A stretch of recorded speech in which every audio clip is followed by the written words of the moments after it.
From Sigma Woman, this is the Business for Aligned Women podcast. I'm your host, Clara McKay, your aligned business coach and advocate for all things showing up for your vision. This is a no BS space for brave-hearted women who are actually craving change. I'm dedicated to bringing women's visions into reality, equipping women with all they need to build an abundant future, and shutting down all of the ways that you keep yourself small. Here, we're all about a women-centered approach, non-negotiable value alignment, and making bank without compromising your well-being. Each week, you're already one step closer to your most aligned and abundant future. Today's episode is a little bit different and really interesting. It's something that I wanted to do for a long time, and I just hadn't found the person who could do it with me. We're speaking with Bella Corsa, who is an energetic alignment coach specializing in rebirthing, breathwork, and nervous system intelligence today. She is a firm believer in connecting to the wisdom of the body to cultivate empowered and sovereign healing in your life. And we will talk a little bit about her breathwork business today. The majority of our conversation is where Bella has been incredibly gracious and brave to come on as a guinea pig, as a stand-in, to really break down with me from the client, the business owner's perspective, this issue of being way too close to your business, having way too much emotion in your business, not really taking it professionally or seriously in the way that it's required to get to where you want it to be going. And for us to really break down those mindset changes and shifts that she experienced in coaching with me. We talk a lot about what I call emotional enmeshment, which means that we see your business as part of your identity. Your business is more like a personal art project than a functioning, profitable business. And it's this invisible thing that holds so many of the women that I work with back and the success of their business back.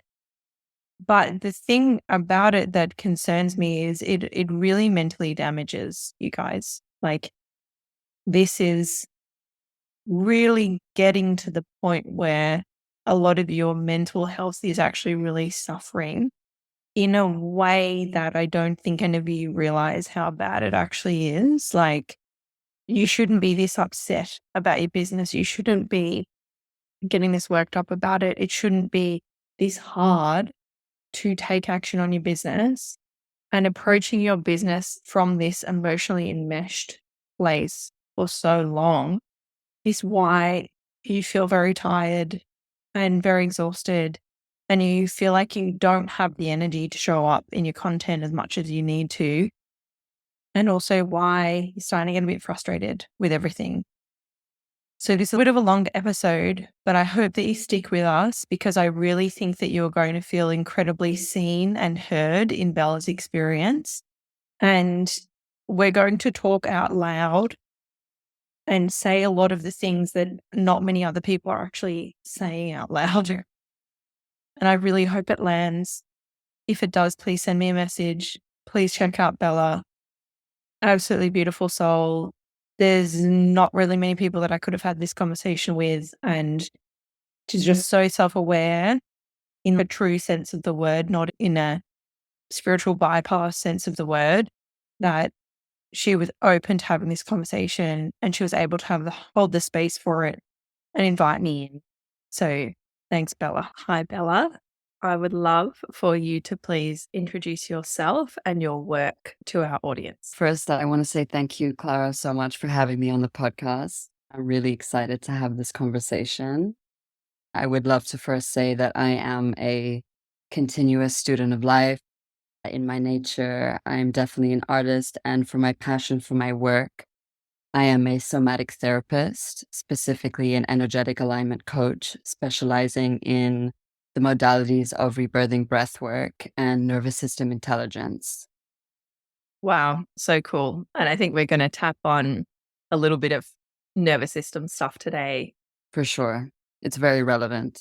Yeah, amazing. I think that would have just a lot of people's ears would have perked up when you just introduced yourself. Today, we're going to talk about your business and the incredible transformative work that you do. And we're also going to spend a bit of time specifically talking about mindset and saying some things that not many other people are saying out loud. So you mentioned that you had quite a few perspective shifts when we were in coaching together. What do you think was the biggest shift that happened during coaching? Oh my God, without a doubt, becoming emotionally unenmeshed from my business. I was completely emotionally enmeshed in my business and I didn't even realize it. I didn't even know the concept until you actually explained it to me. And it answered so many of my questions and queries and frustrations. And I think I really want to coin your podcast episode. It's called something like Your Instant Gratification Problem. This podcast episode was so amazing for me to listen to. And it's actually, I think, what made me decide that I wanted to work with you.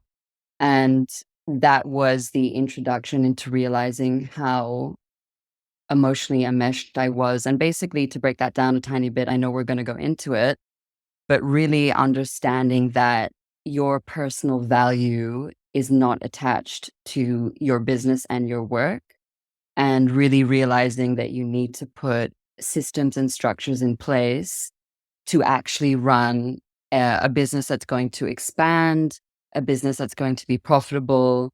Yeah. Wow. Yeah, we're going to get right into that. And thanks so much for shouting out that episode. I didn't realize that's what convinced you. I get the instant gratification thing.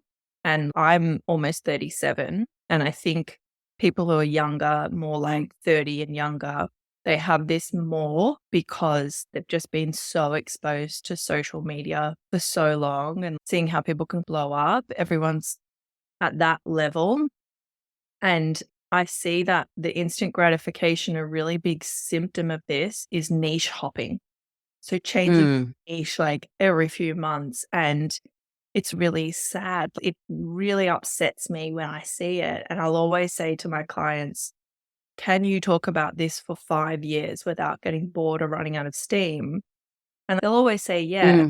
And then the people Yeah. who like aren't making money are the people who changed it not even 6 months later. Yeah, of course. Yeah, we need to be in it for the long haul. Definitely. And I think this really beautifully ties into a point that you made right before we started recording, I believe, really understanding that social media is not your business.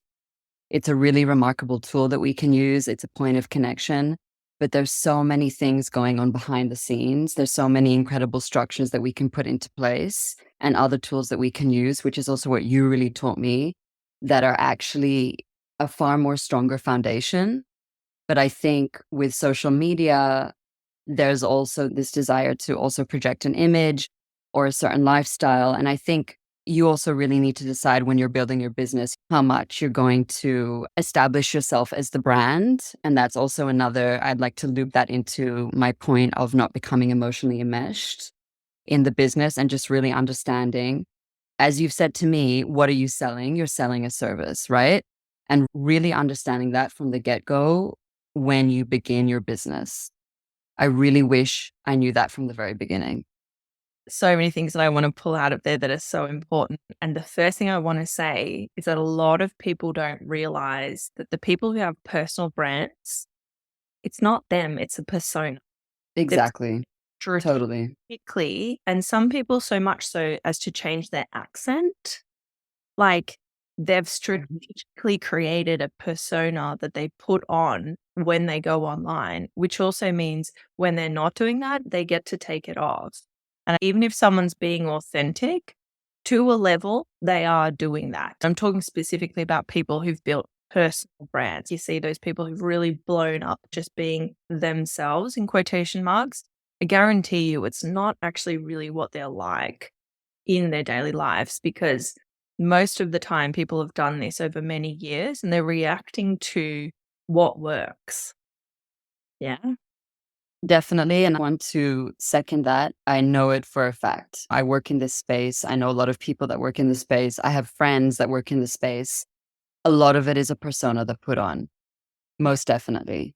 And along with that, a really practical advice I'd love to give people, everything I'm going to mention, I wish I knew already 3 years ago when I actually started my business, but also really understanding how can you support yourself in being focused, in having structured time and focus when you put the work hat on so you can really show up for the business. This has also been another beautiful teaching and learning for me. How do you actually really show up? Yeah. And the other part of that, of being structured when you're doing it and allowing you to show up, is by putting the work hat on, you've also allowed yourself the ability to take it off. Yeah, I love that. I would also love to add in the emotional enmeshment to that.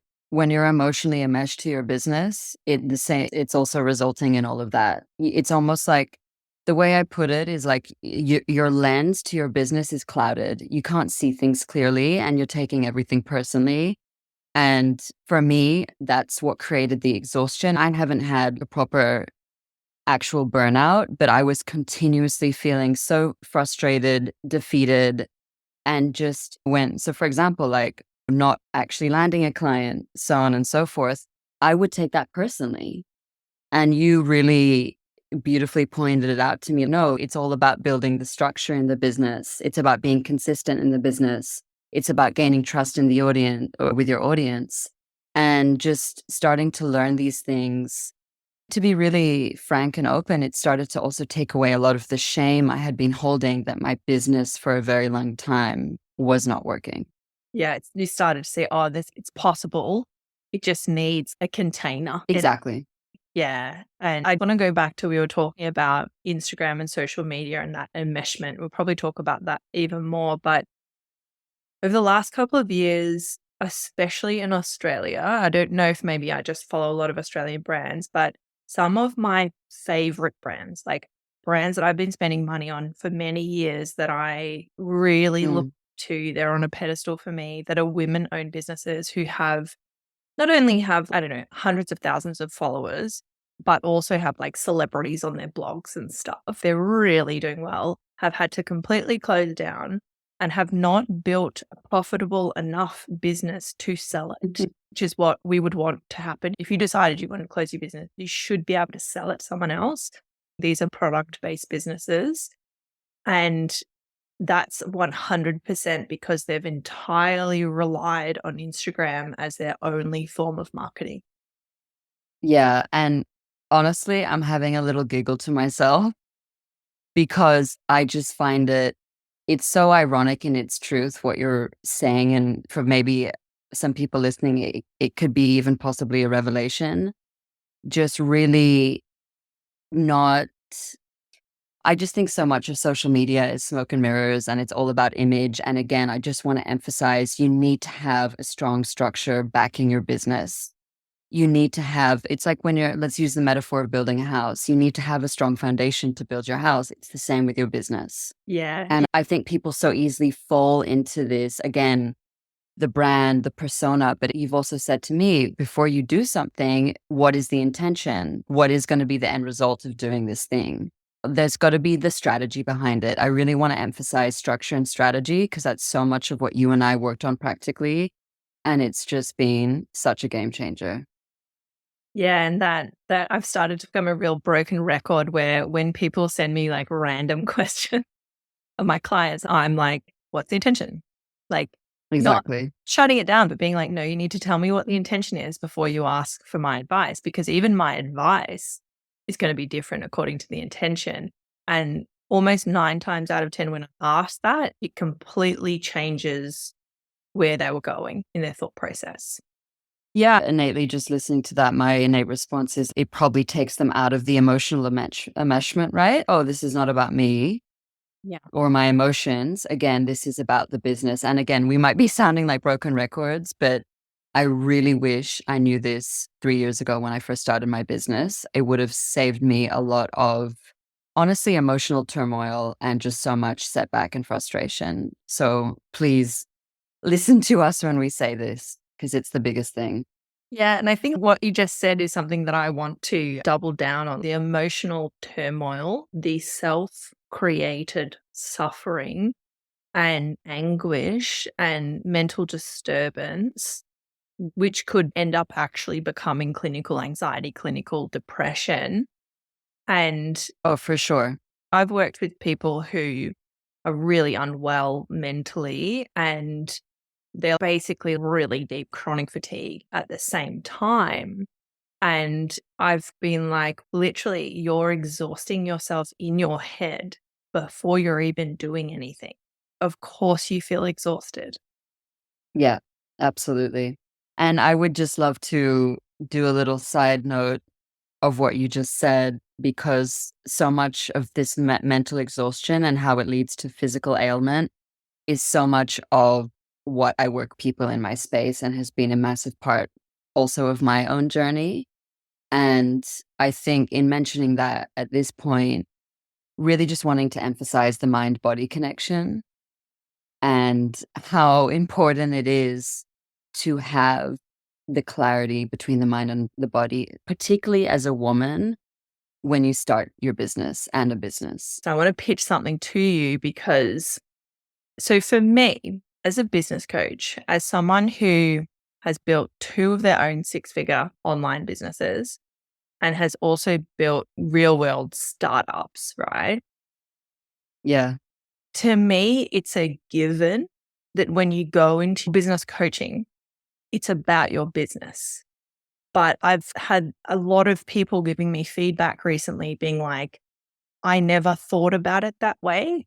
And I don't know if it's a little bit of like my scarcity mentality as well, because I'm like, if I paid a coach like $4,000, I would be like not talking about anything else in that time. I would just be like, just so business and wanting to milk all the business advice and information that I could get out of them.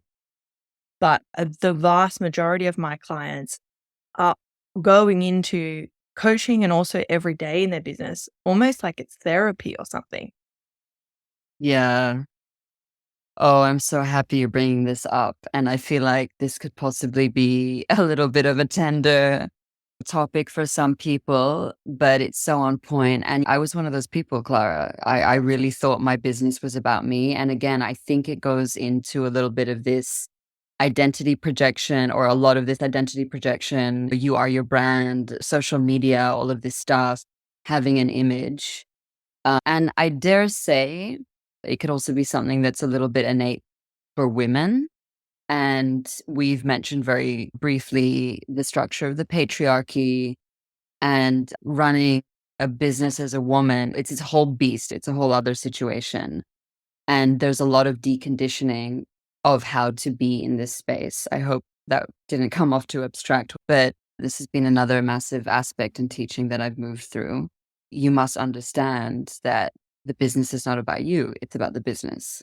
Yeah. And obviously, of course, everything that you and I are saying right now is in the context of patriarchy. So we're not dismissing that at all. And also, I think people need to understand when patriarchy is actually internalized and their behavior is making them live out patriarchy. Yeah, definitely. Like they're inviting patriarchy into their everyday, into their business by, for instance, if you go into a business, but you're making it really emotional, that's going to keep you exhausted. It's going to make you struggle with problem solving. It probably make you struggle creatively. And you're not going to be able to get anywhere near as much done as you would if you went into it clear. So it's one of these ways where we're actually keeping ourselves small. And that's what I mean by we've internalized it. Yeah, definitely. Yeah, I'm really happy you clarified that. Keeping ourselves small. I think it's all interconnected. Yeah. Small and broke and exhausted. Yeah, essentially. Yeah. And just for the audience, I've been through all of that. Yeah. And I I mean, want to say, like, I've been through it. Yeah. and me too as well. One thing I did think about the other day that I've never really thought about is I wonder if, to be honest, again, it sounds arrogant, but I'm very different in how I approach things, both business, relationships, everything. Like dating, for instance, I would never get caught up in the way that my other friends got caught up. But I do think maybe part of my ability to do this is because I started building businesses as an employee. So I was a studio manager, COO in startups. It Yeah. was my job. And then I've taken all the information I got from those jobs and applied it to my business and applied it to other people's businesses. Whereas if you started as an employee, I think it's easier to not know where that kind of professional hygiene begins and ends. Oh, you just inspired so many things that I want to say. Firstly, I want to say this is why you come and work with Clara, because she has the expertise, experience, and working with you has just changed the game for me with my business on so many levels. But also, I really want to speak to something. I don't know if you've thought about it before, but especially in the space of personal development and wellness, this concept of magical thinking, which I think is really prevalent in the space. And again, it's coming back to the knowing that you need pragmatic, logical structure and strategy to have a successful business. Yeah. You need to, because I was in that space of magical thinking for a while and it was quite detrimental. And I'm starting to hear people talk about it a little bit here and there. I wanted to bring it to the surface in the conversation now. But of course, like you being in the workspace, really learning the practicalities of things and just, again, realizing how essential it is. But I invite people, if they're noticing that they're in the space of magical thinking, to really begin to unravel that a bit and know that you can let go and you can come into a space where you can run a business with ease and flow. And you don't have to, this might sound dramatic, but torture yourself emotionally, because that's what I did for a while. Yeah, not dramatic at all. 95% 95% doing so Okay, good. telling the raw truth. But can you just Yeah. explain what you mean when you say magical thinking? Yeah, of course. What I mean by magical thinking is being in a mindset that is a bit more esoteric and abstract. So, for example, oh, I saw 3 angel numbers today, so I'm going to take that as a sign. Or it's just not in alignment that this client doesn't come and work with me. And sometimes that might be the case, but also it could just be that you don't have something systematically right in place in the business, that you've gained trust with the client for them to come on board, so on and so forth. So it's coming out of this more abstract way of thinking, which, to ground it a little bit, what I've noticed about magical thinking is that it can really deter your mental health a bit. Yeah. And it can really disconnect you from your confidence because you're putting your power into these abstract concepts like, oh, this psychic told me this, so I must believe it. I'm going to launch my business on, I don't know, August 26th. Do you know what I'm saying? That's what I mean by magical thinking.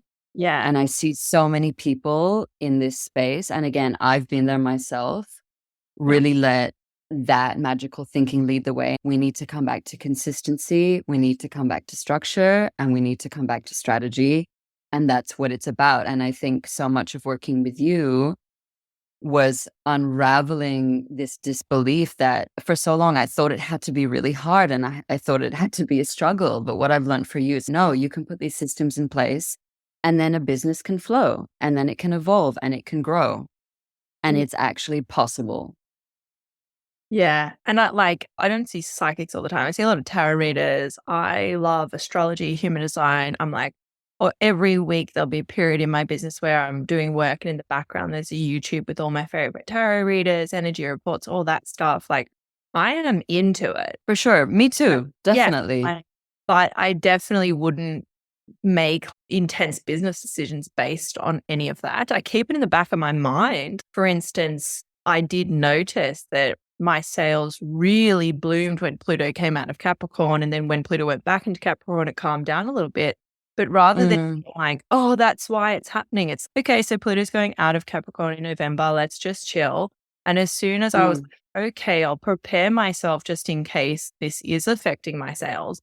And ever since then, like Pluto's still in Capricorn. I've had one of the biggest months in my business that I've had in ages. So I think it's how much energy we put behind these concepts and ideas as well, knowing when it's actually anxiety rather than like intuition. And definitely. There's been a couple of times when I've been talking to someone and they've either signed up and paid a deposit or they've said they were going to sign up, and then they've had this really irrational kind of, I just got the intuition that I should not do this or whatever, and lose their deposit, spend a couple of $1,000s on nothing just because they've had this, what they're calling an intuitive hit. But what that is anxiety and intrusive thoughts. That's not an intuitive. Yeah, definitely. I would love to clarify that is not your intuition. Trust me. Yeah, because It's anxiety. it's slow, it's calm, it's steady, it's not really changing its mind. But the Yeah. big random out of the blue ideas, like that probably is anxiety. Yeah, Intrusive. definitely. It connects a little bit to what you mentioned before, what you see a lot of this niche hopping and people not really staying true to their niche and giving it the time that it needs to essentially, in a way, birth itself and really come to fruition. Yeah, blossom and build. Yeah, things take time. It's that saying you don't get the harvest the day you plant the seed. It's just, we know this, we're smart enough to know this, but we trip ourselves up with the magical thinking aspect of it sometimes. For sure. It's also definitely connected to the theme of what we've spoken to of instant gratification, Exactly. And I want to right? bring the magical thinking instant gratification together, because when another part of this is people will send me their goals for coaching. And for instance, I got one this morning and it was like, I want to have predictable income. And that's a good goal to have. But I'm like, they think that's going to happen at some magical moment that is like undetermined, that isn't from them doing things. And it's that will only happen when you've set up the business model and the product suite to allow that to happen, and you've shown up and sold most days in your business. Exactly. Doesn't happen in a vacuum. Exactly. And I think this is such a great example. And again, to really solidify the concept of magical thinking or the instant gratification, a lot of people think, oh, I'm going to show up on this Instagram story today and my energy is super aligned and I feel amazing or whatever. And it's going to blast me up and sell my program out, so on and so forth. But it's all the things that you just mentioned, getting all the systems in place. Absolutely. And an actual example of this is right now, I'm launching a program. I've created about 3 months worth of content for that launch, but it's going to be sold out in the first month. Doesn't matter because I'll use it next year. But the result of it selling out in the first month didn't come from this launch content. It come from the fact that I've posted, I don't know how many times, like something like 20 something times a day on all platforms for my business for 6 months now to the time that I started talking about the launch. There you go. Like I warmed Yeah. up, and also I wouldn't be getting as many views on the launch content if I hadn't been playing with the algorithm for this long. But people think it's just, people often confuse launch with hitting publish or hitting post. No, it's like this whole long-term strategy. Yeah. Yeah. For sure. I'm really happy you gave that specific example because for me, before I started working with you, I didn't even know these things. It's important people begin to understand. And I want to jump off of what you were saying before, because I totally agree magical thinking is an issue. But one of the worst forms of thinking that I see is what we call psychic thinking, which is assuming what's going to happen and predicting what's going to happen, and like getting really caught up in these negative predictions that you have, so much so that you never take the action to get there either way. You're basically giving up your free will because you've spent so much time trying to think that you're psychic and predict what's going to happen rather than just trying. And this is a great way to knock your confidence down. Because a huge aspect of building your confidence, as we know, is learning how to trust yourself, that you're going to do the things you say you're going to do, consistency. Yeah, I love, because I've done this so much. It's just the understanding that there's so much you can't control, and also really being discerning of what am I actually going to put my energy into when I'm working on the business in my own set business hours. Am I going to spend my energy getting upset about, for example, this example you just gave us? Or am I going to focus on something that could be more productive and constructive? right? We'll try to get back on our track. I want to ask you a question, and Bella's doing a big favor. She's being the stand-in for everyone. What would happen if you started to think about your business as your job? Oh my gosh, you've asked me this before. My instant feeling, I even feel it in my body, is just a huge weight is lifted. Yeah. So much ease, shame released, because so much of the emotional enmeshment, which is the opposite to what you just said, thinking of your business as a job, alleviates all this. I don't know any other way to put it, the emotional enmeshment, but it takes a massive weight off. And it also invites me naturally to become a lot more practical. Instantly, there's something that just turns on in my mind. Yeah. I'm just going to show up and do the task that I need to get done. Yeah, exactly. Yeah. And being pragmatic about it. Yeah. So if anyone's wondering, listening, that is 100% how I approach my business. It is my job. And I call it my job often. People might talk to me like, oh, my job. And they don't realize Yeah. business. And I want to just use one example again, just to flesh it out for everyone, which I have spoken about before online. So other people would have definitely seen this. But if you had, and just so anyone knows, Bella had questions and we've gone completely off script. So she's doing so amazingly. If you had a really well paid job, let's say, I don't know, $200,000, and you were given a project and it was new to you and you were feeling a bit scared, would you go into the meeting where you needed to deliver that project? And would you think it was okay to say to your boss, I had a block around it, like I've got some history in my emotions, so I couldn't get it done? Or would you just push through that stuff, get it done? Again, I'm laughing because that's the distinction, right? Of course, you would push through and you would get it done. Yeah. And if may I mention something else for a moment? We did in a beautiful workshop that you did, I think was it for the solstice or something recently, you asked us to envision our businesses as entities. Yeah.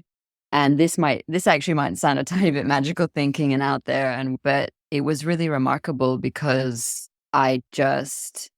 what came through was a very clear knowing to serve my business practically, as we've been speaking to. It is my job and I have to show up to it. And I think the biggest thing that came through is the word commitment. I Yeah. have to commit to my business. What I'm saying is layered, and I want to acknowledge that for the people listening. But I would just invite you in this moment to really check yourself right now. Be very honest. How committed are you? How much do you show up, and how are you showing up? Yeah. And yeah, people do need to get a little bit more honest with themselves as well. And of course, some of us have really serious trauma that actually affects us on a daily basis. But I feel really safe in saying that there are a lot of people who are using this term block or whatever you want to call it just as a way to avoid. And because if they say, oh, I had this thing happen to me, then it shuts down the conversation and Yeah.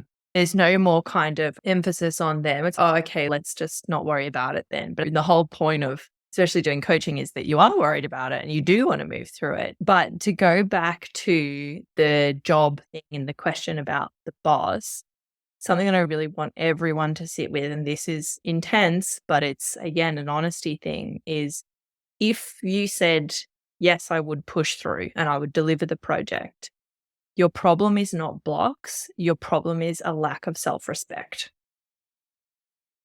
Oh, say it again, Clara.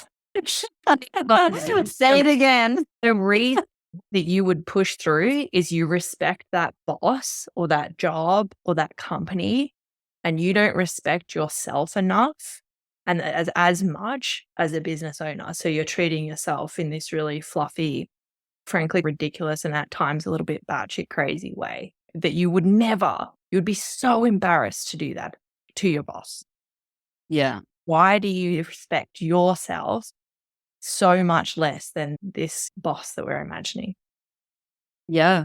And I would just really, really invite the audience to break that down for themselves and again, be very honest with their answer. because that's going to give you so much nutrition and guidance of how to move forward, what you really need to look at. To decide to start respecting yourself 100%. and respecting your future and your bank account and your stress levels and your expertise and the fact that you have skills that the world needs. Yeah.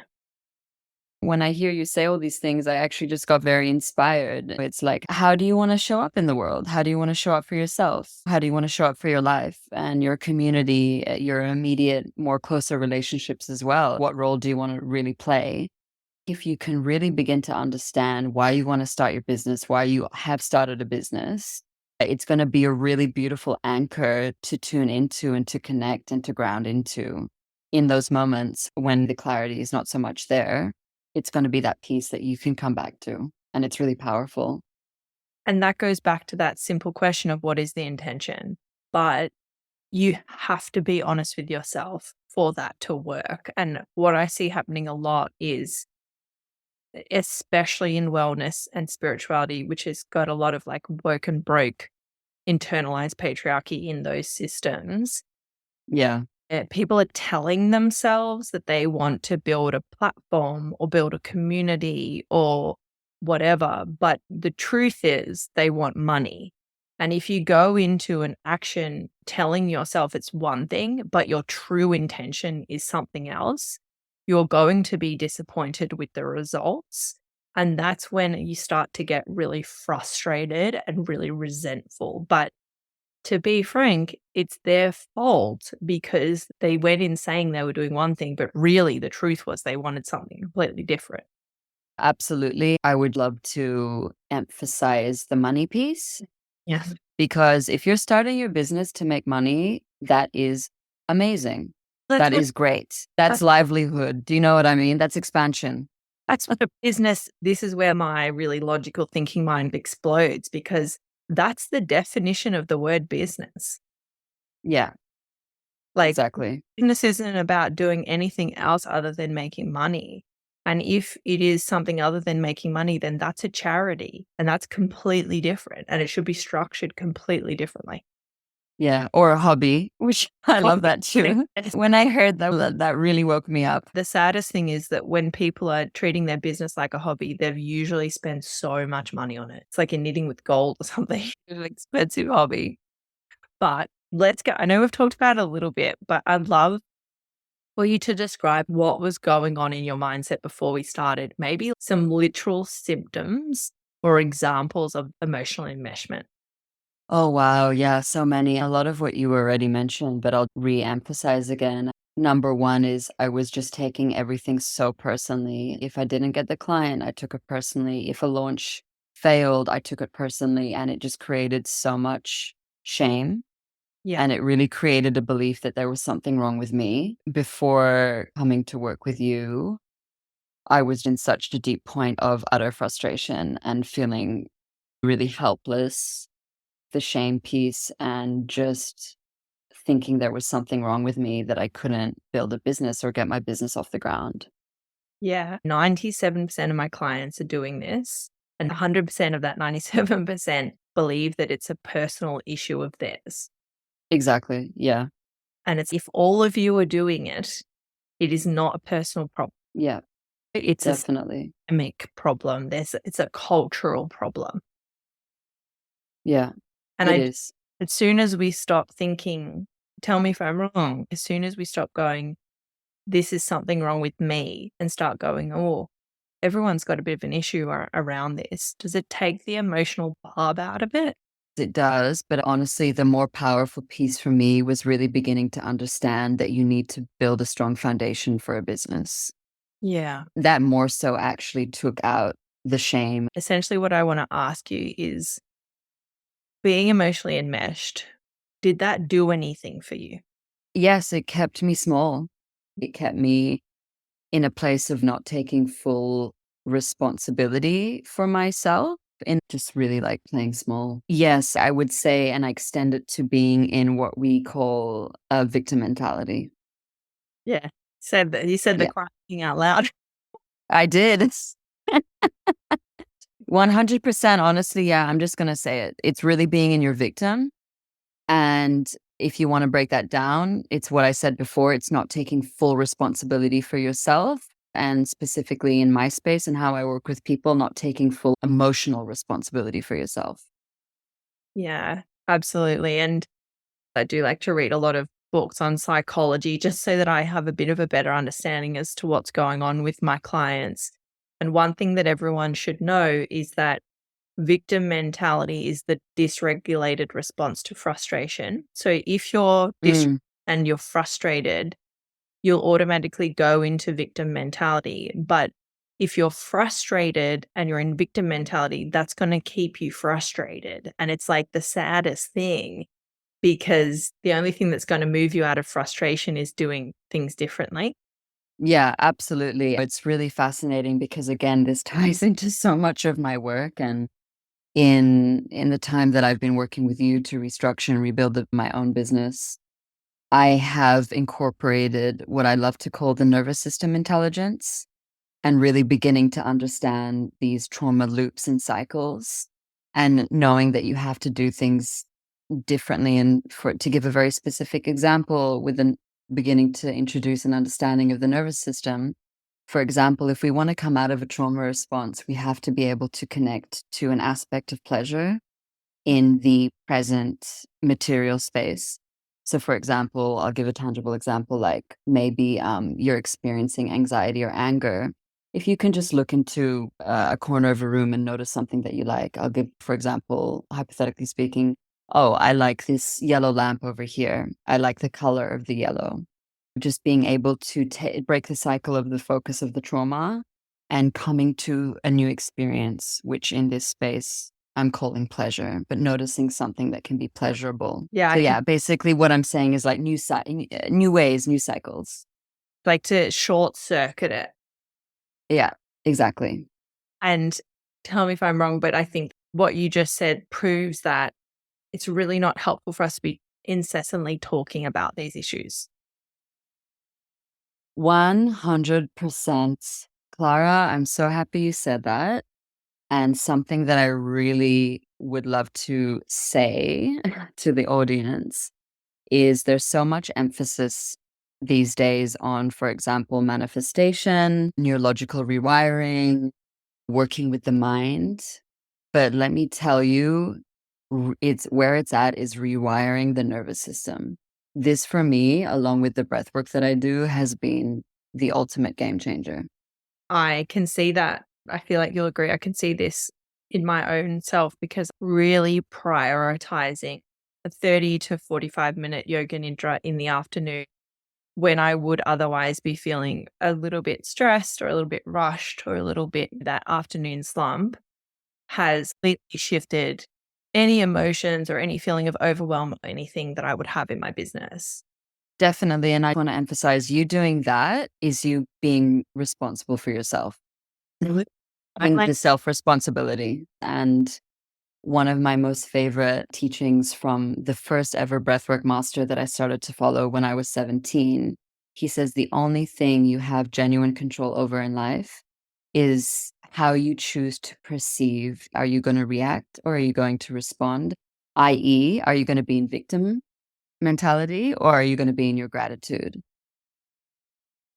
goes back to that magical and psychic thinking of like, how about you stop trying to like perceive things and judge things and make determinations on things and predict and project things and just give it a go. See what Yeah. happens. Yeah. Exactly. Yeah, and there can be a playfulness to it. I think also like when we say these things, maybe it can sound a little dense or heavy. This process can also be light. It's also about choosing for it to be light at times. Again, coming back to the choice of how do you wish to perceive your reality? Yeah. And it's like the same in business. If you see that post didn't get many views, you could either get really upset about it and in your head about it, or you could be like, okay, that sucked. It doesn't Yeah. need to be this huge thing. Yeah. And again, to share a very frank personal antidote, I definitely held the belief that building a business had to be really hard.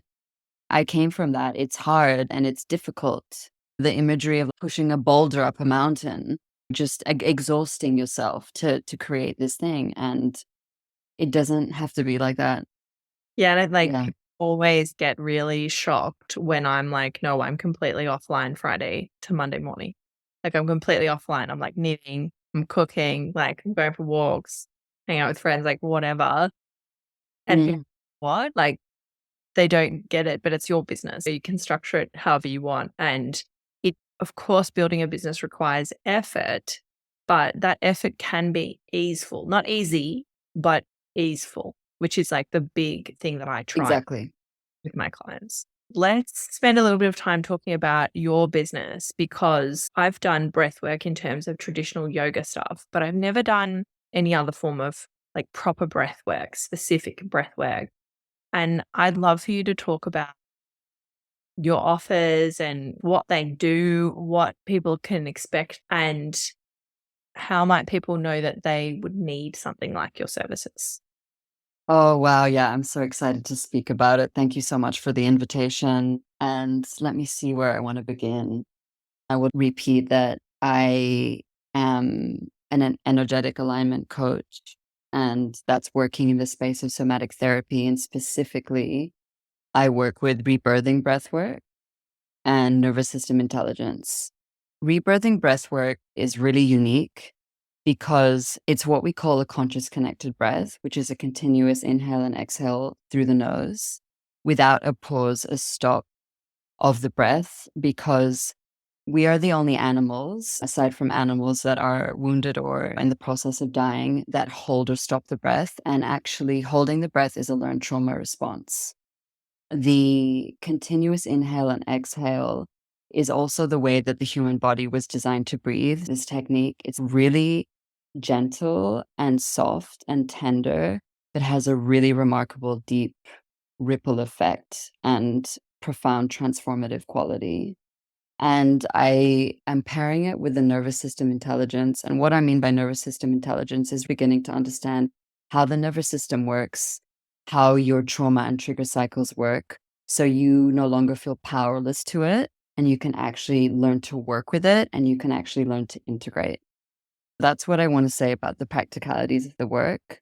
And in terms of what people come to me with, the general themes are a lot of like feeling overwhelmed, overthinking, stressed and anxious, stuck and stagnant, not feeling confident in making decisions moving forward, not grounded. Again, negative thinking loops, feeling disconnected from the body or the breath, pleasure, also feeling really unsupported and exhausted, but genuinely can't relax, like they can't turn the trauma loop off in a sense. And these are all really valid, but what I like to say is that I still see a lot of this as symptoms. What I feel and what I know is really going on when people tell me these things is that I'm seeing a disconnection from intuition. I'm seeing a disconnection from authentic confidence. Most likely, there's been a lot of self betrayal where we've overstepped our own boundaries. And that in turn creates a lot of lack of self trust. Obviously, they're not able to drop into the body, they're not able to connect to the breath. And being disconnected from the breath is actually really symbolic because it means you're disconnected from yourself. Because in the philosophy of breathing that I come from, we say that the breath is symbolic of the self. What it also tells me is that people can't regulate themselves in terms of the nervous system.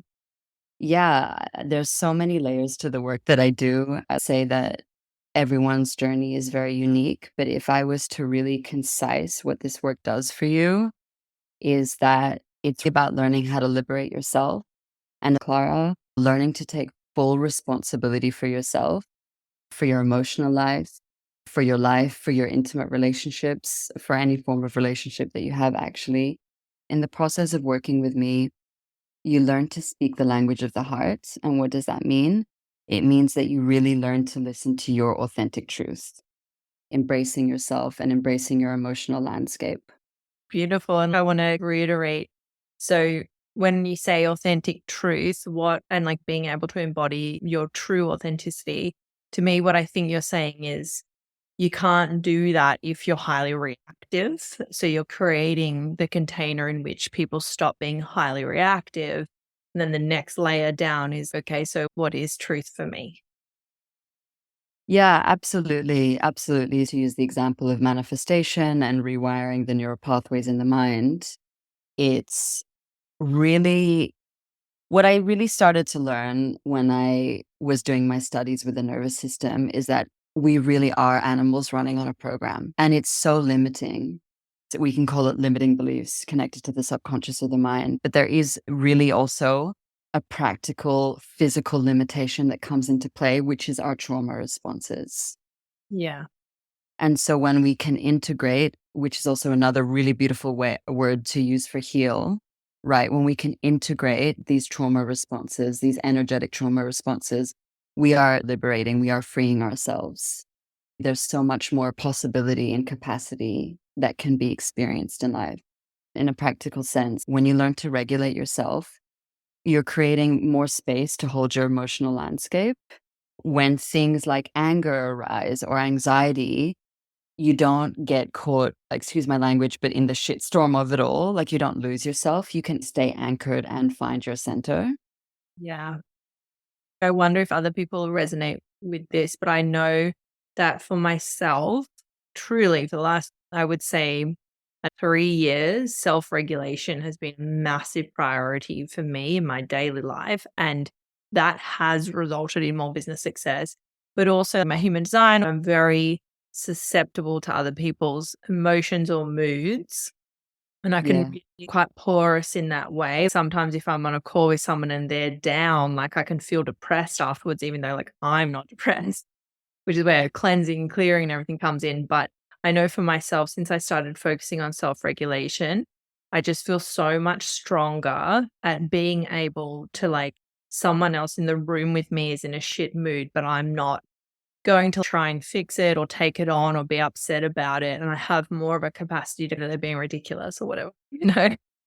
Yeah. Oh my gosh. I mean, there's so much I want to say. So many things just came to mind. I'd love to point out the concept of the social nervous system, which is not really spoken about yet. And these are things that you come and learn when you come to work with me. But for example, everyone talks about the parasympathetic nervous system or the sympathetic nervous system, but also there's the social nervous system situations like this. Like you just said, if you're in a room with someone and they're in a certain type of mood, and let's say maybe you grew up in an environment where you felt emotionally responsible for your parents, Yeah. and most likely this would play out. So Yeah. the example you gave is just amazing. But yeah, I would just love to emphasize the reason why I do what I do is because I had very bad, extreme health problems for over a decade. And I tried everything under the sun, psilocybin, but it was not until I learned to work with the nervous system intelligence, this self regulation, and the breath work is extremely complementary to this, that actually I started to experience energetic integration, which another way we can put that is just like an actual healing between my mind, body, and soul. Yeah. Like actually deep healing. Super deep healing. And I would just love to say that this work and so much of the reason why I do it, it has been the biggest gift to me. It has really turned my life around. And I think in the world that we live in, there's so much emphasis on the material plane. Let me have the job or the car or the house. And these are all completely valid things and they can bring so much joy and fulfillment. But I want to take you a level deeper. I really want you to find this richness that you can just get from being in the present moment, for example, which is what the breath work does. I want you to feel this richness just by discovering yourself, knowing yourself, embodying yourself, feeling pleasure within yourself and the outside world and the body. And it's okay, you want these things practically in the material plane, but how do you want to feel when you have these things? And that's what we discover in my space. And energetic capacity can also mean boundaries. So it's really understanding your desires in this life that are authentic and true to you, and then really understanding what you are actually capable of holding. And the value system was actually something that you and I worked on extensively. And that was a really beautiful piece in our time together because it's such a strong internal compass that can be such a clarity of a guiding light in life. But I would also love to take a moment to focus on the word boundaries, because a lot of people don't understand what boundaries really means. I think when people think of boundaries, they're like, oh, I have to put this boundary up with this person. But boundaries is also really connected to the word integrity, and it's really about understanding your capacity. So, for example, if a bridge can hold 10 people, but we put 20 people on it, we're surpassing its boundary and integrity. To be able to understand emotionally, but also viscerally, what you're capable of, and understanding when you can stretch yourself, which is what a lot of the nervous system work is about, right? It's creating that metaphoric space so you can hold the landscape of the emotions. Again, it comes back to this self-responsibility piece. Yeah, it sounds like almost bringing your whole self online. 100%. Yeah, it's like you turn your whole self on. I see the breath really as a lifestyle and a way of being. And I believe in the power of subtlety and consistency and the really profound, deep ripple effect that this can have, i.e., like you begin to know that you can actually hold yourself. You can actually regulate yourself. You can hold the emotion that's alive in the moment. It sounds very subtle and very natural. Yes. And also, tailing off that, Clara, a huge philosophy of mine as a space holder is I want you to know that you can hold yourself and you can heal yourself. It's about no longer looking outside of the self. You are the antidote, actually. Yeah, 100%. We just need to get out of our heads, and practices like yours is something that's going to help you get there. Yeah. And I'd love to suggest for anyone who's listening to this and they're thinking about doing coaching with me, if you do resonate as someone, like an example is like someone who like can't turn off or you can't relax without scrolling or whatever, please go and see Bella before you come see me. Honestly, yes, it would be a great duo. Because there's tools like Bella's work and lots of other different tools, and business coaching is not that, and it's not therapy. And if you go into it with a support team, with someone like yourself, which I have my physical, emotional support team in practitioners, you're going to get so much more Absolutely. amazing. Yeah. Thank you. Thank you so much. All right. It's So it's powerful, all of it. just to finish off, what's the best place to start working with you? The best place to start working with me is actually just to go and find me on Instagram. My handle is Muses of Bella Collective, and you can see all the options there.